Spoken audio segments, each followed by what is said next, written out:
Magandang araw, mga kasari-sari test ko dyan. Kamusta po ang inyong buhay, ang inyong negosyo? Maliit man yan o malaki. Sana ay tuloy-tuloy sa maayos at maganda ang benta ninyo. Akin naman pong tindahan ay nakakaraos din kahit papano. So ngayon, paano ba natin mapapanatiling nasa maayos na ay ang ating tindahan, nasa maayos na ang kanyang kalagayan? Kasi syempre 'di ba hindi maiiwasan na medyo tumatagilid, gaya ng nauna kong mga vlog, ako ay dumaranas din ng gano'n, nangyari din yan sa akin at minsan nangyayari pa rin. Pero syempre, gaya nga ng kasabihan ng matatanda, ang negosyo ay parang sugal din yan, di ba? Hindi mo alam kung kailan ka mananalo at hindi mo alam kung kailan ka matatalo.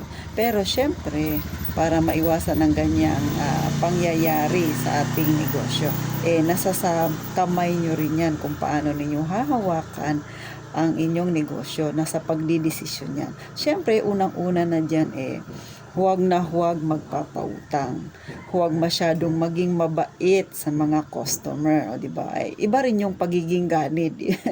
Iba 'yun sa huwag masyadong maging mabait. Yung ibig kong sabihin na huwag masyadong maging mabait, syempre sa tindahan hindi natin maiwasan na meron na talaga tayong madalas na kakwentuhan, madalas nandiyan na bumibili sa iyo yung regular na customer mo, talagang meron 'yun. Pero dapat maglagay tayo ng limitation. Kunwari, hindi maiwasan na mangungutang siya sa iyo. Pero prangkahin mo na siya kaagad. Tapatin mo na siya kaagad na magpapautang ka sa kanya, pero halimbawa hanggang 300 lang, hanggang 400, 500. So mag-set ka lang ng kaya mong ipautang sa kanya. Magbayad man siya o hindi, magkaroon man ng problema, hindi ganon kabigat, diba? Tsaka syempre maisip mo na at least nakatulong ka sa kanya. Kung magkakaproblema man siya sa pagbabayad, yun na lang ang iisipin mo, diba? Siyempre hindi naman sa lahat ng pagkakataon ni maayos at maganda ang takbo ng ating buhay. Talagang dumarating tayo sa ganung pamumuhay na medyo down ang ating financial. So ganun mga kasari. Siyempre kahit ako naman meron din akong mga customer na nagsasabing uutang, pero syempre may limitation lang, kasi nga iniisip ko kagad paano kung hindi siya nakabayad, o di ba, paano kung bigla siyang, kasi usually dito sa amin sa lugar namin kadalasan dito mga nagbo-board lang, so maaring layasan ka kaagad, di ba? Hindi mo sila ganun kakilala, sabihin na natin mga 3 buwan diyan bumibili-bili sa iyo, syempre nakakakwentuhan mo na. So may time talaga ganun na magsasabi na, ate baka pwedeng pautang, bukas ko lang bayaran or sa isang linggo, di ba? So hindi maiiwasan 'yun. So para hindi ka talaga kahit na mautangan ka nila pero hindi naman 'yun na babagsak ang tindahan mo, iwasan na lang ang magpautang ng malaki. So sunod, iwasan mong bumili ng mga bagay na hindi naman talaga kailangan sa iyong tindahan. Siyempre, di ba, may mga bagay na gamit na gusto mong bilhin na pwedeng makatulong sa tindahan mo. Pero kung hindi pa naman siya ganun kakailangan ng tindahan mo, wag mo munang bibilhin. Kung kaya mong mag-DIY muna, 'di ba? Gumamit muna ng ibang pamamaraan na hindi ka gagastos ng malaki, subukin mo muna 'yon. Kasi pag bili ka ng bili ng mga gamit, hindi ka naman tutubo doon. Babawasan mo ng babawasan ng pera ng iyong negosyo, may tendency talaga na bumagsak ang iyong negosyo. Bagamat ito ay maliit na porsyento lamang, pero syempre, malaking bagay pa rin kapag nababawasan ng pera o puhunan ng iyong negosyo, medyo gegewang ng konti, o di ba mga kasari? So ganun po kasi sa akin ganun ang ginagawa ko. May mga gamit din ako na binibili, pero sinisigurado ko na hindi siya makakaapekto ng malaki sa aking puhunan. Kumbaga bago ako bibili ng gamit, pinag-iipunan ko muna. Katulad ng aking ref, 'di ba? Yan ay pahiram ng aking mother, pero siguro mga naka3 taon na ako ng pagtitindahan, sabi ko sa mother ko, hulug-hulugan ko na lang. So nangyari, tumubo na ako pero ngayon pa lang ako magbabayad. Pero sa ngayon nabayaran ko na siya mga kasari. So yun ang ibig kong sabihin. Pagkamat may mga gamit tayo na kailangan natin sa tindahan. Pero kung pwede mo pang pagtiyagaan yung ibang mga bagay, bakit hindi, 'di ba? Ang pag-isipan mo naman ng maigi yung mga item na pwede mong idagdag sa yung tindahan na mas kikita ka pa. Kasi ang mga bagay na yan makakapag-antay naman. Pero syempre, yung katulad ng rep, hindi yan makakapagantay lalo na kung soft drinks ang kailangan mong ibenta, 'di ba? Mga yelo ganyan. Pero sa akin kasi ang kagandahan lang second hand yan sa mother ko galing. So hindi ako hirap, 'di ba? Nabayaran ko siya ng paunti-unti tapos hindi bigla at ngayon ay tapos ko na siyang bayaran na nanggaling lang dito sa aking maliit na tindahan ng aking ipinambayad. So bali, tubo ko na siya. Yan na yung bunga ng tubo ng aking tindahan. So, sunod, yung pinakahuli nating topic kung ikaw ba ay mahilig mag-shopping, o di ba?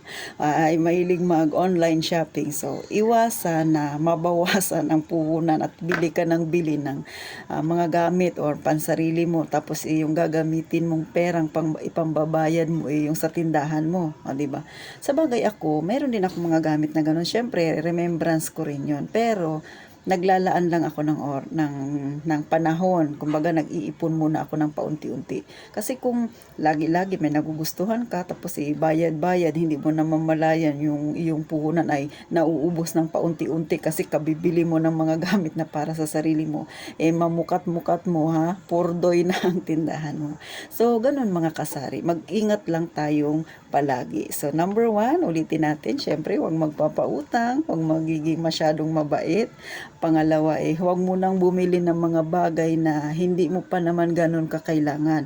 Makakapag-antay naman yan. At syempre, ang last huwag laging kunan ng pera o bawasan ang iyong puhunan, huwag laging babawasan. Syempre ay talaga namang magda-down ang iyong tindahan. So, laging isipin ano pa ba ang mga paninda na pwede mong idagdag na kahit maliit ang puhunan, malaki ang tubo. Katulad ng sa akin, sa totoo lang mga kasari, ako ay dati nagpapahiram ng pera.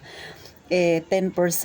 Pero dumating ako sa point na pumatong ako ng 20%. Pero isang buwan yun, 20%. Pero naisip ko sa 1,200 ang tubo ko. Tapos ang tagal-tagal bayaran sa isang buwan. Diba? Isang buwan pa siya bago mababayaran. Minsan ay tubo lang ang ibibigay sa'yo. Yung puhunan ay matitira. So renew lang sila ng renew. So ang ginawa ko, pinatigil ko. Kasi hindi naman ako ganun kasanay na magpahiram ng pera. Ako ay nagtry lang din naman. Naisip ko kung ibibili ko ng siomay. Ang siomay, ang puhunan ko sa siomay sa 150 ang isang kilo. Tapos pagka naluto ko yan, naitinda ko siya, maglilinis ako ng 40 pesos sa 150. O akalain mo 40 pesos. Sabihin na natin, maliit yan para sa iba. Pero sa akin, malaki yan. Ikumpara mo sa magiging tubo ng pera na pinahiram mo, maliit talaga. Kaya ako, tinigil ko na. Kaya, kung ibinili ko ng siomay yun, sa 1,000, magkano na kagad na siomay ang mabibili ko?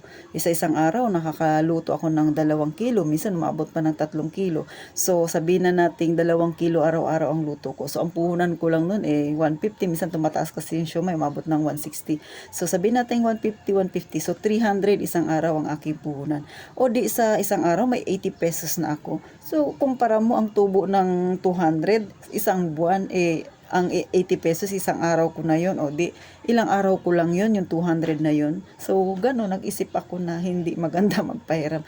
Tsaka syempre minsan parang awa na lang din sa nanghihiram, kaya nagpahiram ako. Pero hindi ko siya tinuloy-tuloy kasi naisip ko, ibibili ko na lang siya ng paninda ko, mas malaki pa ang kikitain ko at saka mas mapapaikot ko pa ang pera. Ang perang 1,000 pag pinahiram mo, 200 lang ang kita. Pero pag pinasok mo yan sa tindahan, mas malaki ang tutubuin mo, mga kasari. So, ganun po.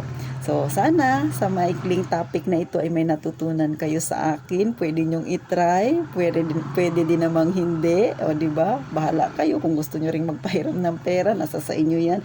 Itong sinasabi ko sa inyo ay personal kong karanasan, experience na sinishare ko sa inyo. Maaari ninyong kapulutan ng aral, maaari ninyong gayahin, inasa sa inyo po. So thank you po sa mga nanonood. Please pa-like at saka subscribe na rin po sa aking maliit na channel mga kasari para makagawa pa ako ng mga ganitong klaseng topic na makakatulong sa mga kagaya natin din na nag-iisip kung magninegosyo ba o yung pera niya ba ipapahiram niya na lang o di ba maring makatulong ako sa kanila para makapag-decide ng ano ba talaga ang magiging tamang plano para sa kanilang mga impok na pera. So thank you pong muli, maraming salamat at mag-iingat po kayong palagi.